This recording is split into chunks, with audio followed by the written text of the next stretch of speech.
Falcon 9 is in startup. With startup, that means that both stages are beginning to pressurize for launch.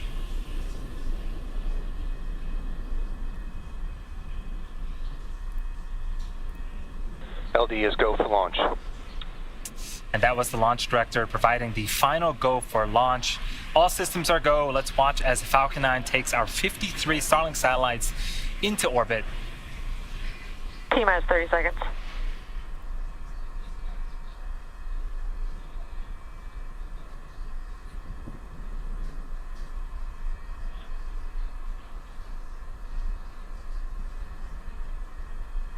T-minus 15 seconds. 10, 9, 8, 7, 6, 5, 4, 3, 2, 1, 0. Ignition. And liftoff. Go Falcon, go Starlink.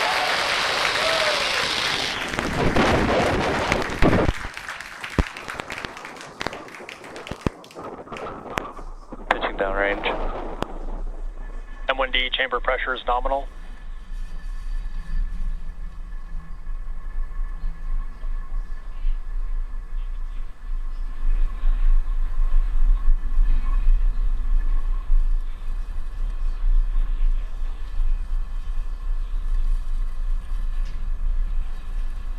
Acquisition signal, send equal time. We are T plus 42 seconds into flight. Falcon 9 has successfully lifted off from Space Launch Complex 4E, carrying our 53 Starlink satellites into space.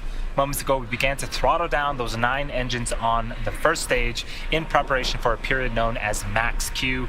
This is where the vehicle will experience the highest amount of aerodynamic pressures.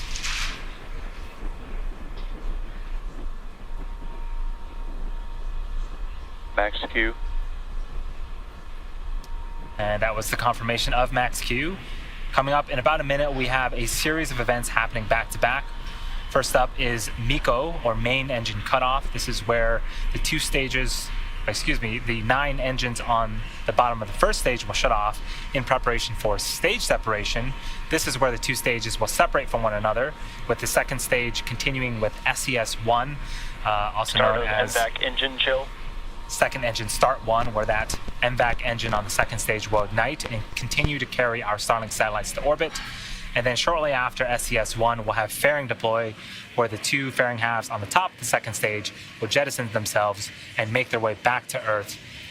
The first stage, after stage separation, will also be making its way back to Earth to land on our drone ship. Again, it's currently parked off the coast of Baja, Mexico, waiting for this booster's 5th landing attempt. For now, we are enjoying some gorgeous views of the West Coast as things continue to look good for today's mission.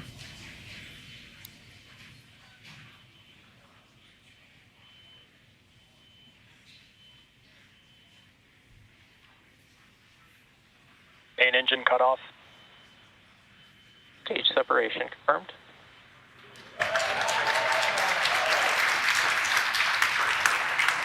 MVAC ignition.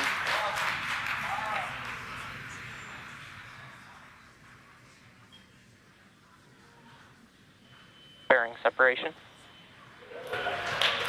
And again, continuing with the gorgeous views, we saw a ground shot of main engine cutoff. Now on screen on the left-hand side is a view of the first stage booster. It is making its way back to our drone ship. The right-hand side of your screen is a view of our second stage Merlin vacuum engine. The fairing halves have deployed, and so we have our Starlink satellites exposed to the vacuum of space. They have a couple more minutes to go before we actually shut down that second stage engine and insert our second stage and the satellites into an orbit.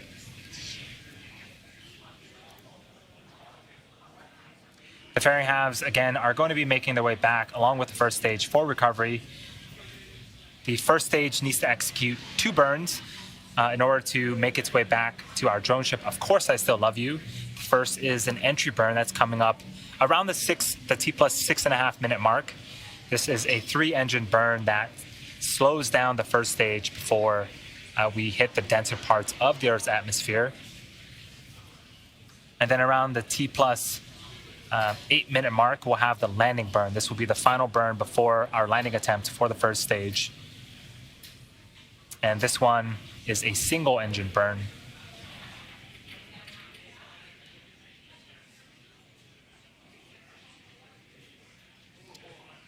T plus 4.5 minutes into flight.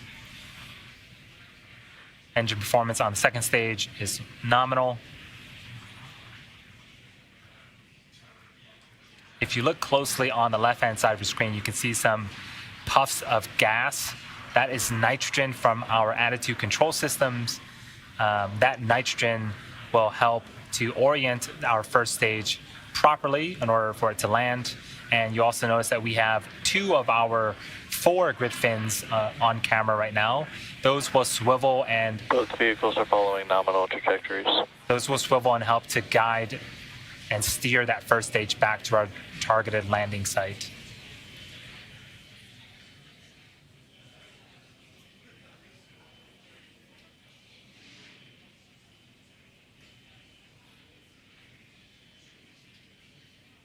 If you are just joining us, we successfully lifted off from Space Launch Complex 4E, located at our West Coast Vandenberg Space Force Base launch site. After liftoff, we had successful main engine cutoff, successful stage separation.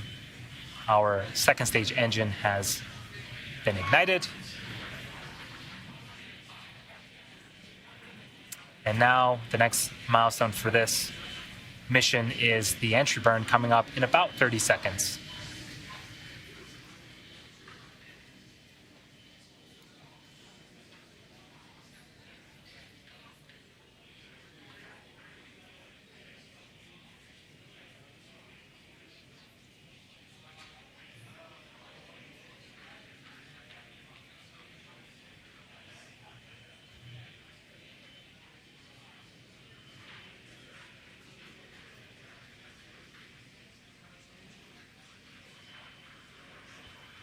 Stage 1, entry burn startup. You can see on screen 3 of the 9 first stage engines have relit. This burn is expected to last for about 20 seconds before we shut it off again. You can see the speed of the first stage at the bottom left-hand side of the screen. We're starting to decrease that.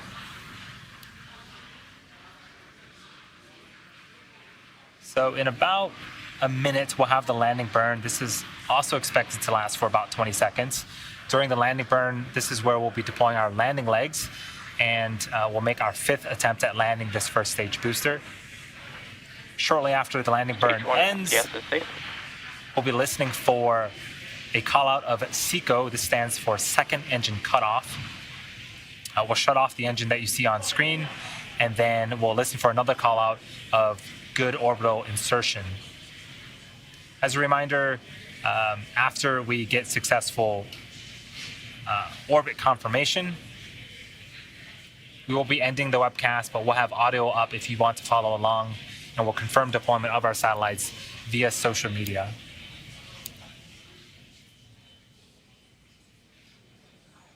Stage 1, transonic. About 20 seconds away from the beginning of that landing burn.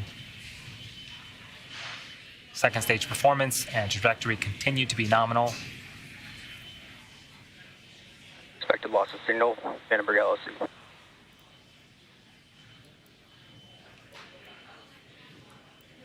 Stage 2, terminal guidance.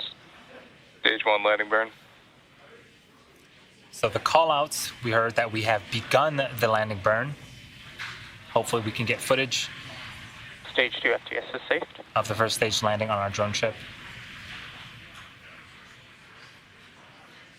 Stage 1, landing leg deploy.